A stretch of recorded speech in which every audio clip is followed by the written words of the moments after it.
asked for it, so I'll tell it one more time. It was the summer I turned 18 years old.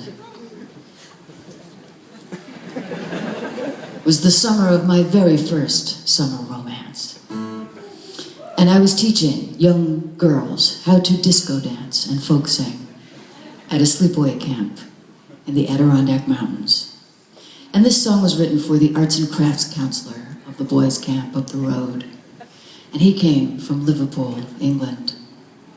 No need to applaud. Sometimes, you know, Liverpool, England, woo! But not here in Amsterdam, obviously. So there we were in the mountains, you know, surrounded by trees. And also, actually, I must confess that before the trees and the mountains, we met at the bar, actually, is where we actually met, surrounded by the bar and the bartender. And so he came to me and he said the magic words. He said, "Do you like Leonard Cohen?" Woo!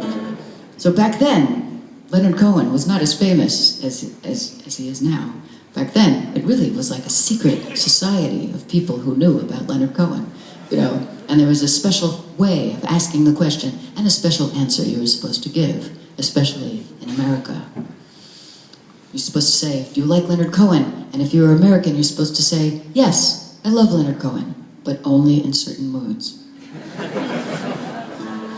Because you didn't want your new friend to think that you were depressed. You wanted him to know you were cheerful and well-rounded, even if you were not.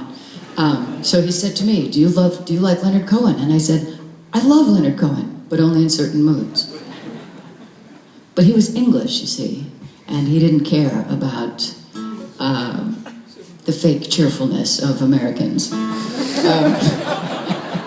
You know, in England, you can be melancholy, you can be eccentric, you can be depressed, you can be angry, you can be whatever you want. It really doesn't matter. So he said, "What mood is that?"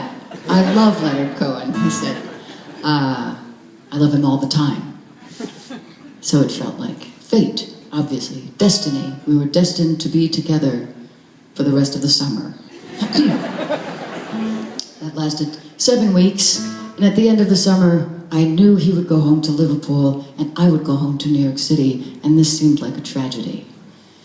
So I wrote down my feelings on a little card, and I gave it to him as a kind of a gift, and he in return gave me his bandana.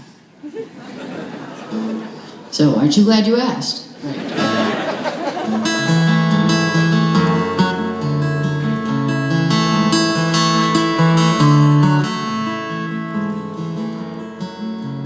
And yes, we're still friends. We email each other now.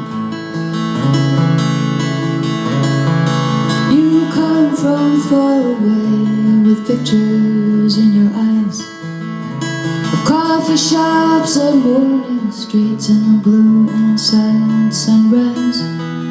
But night is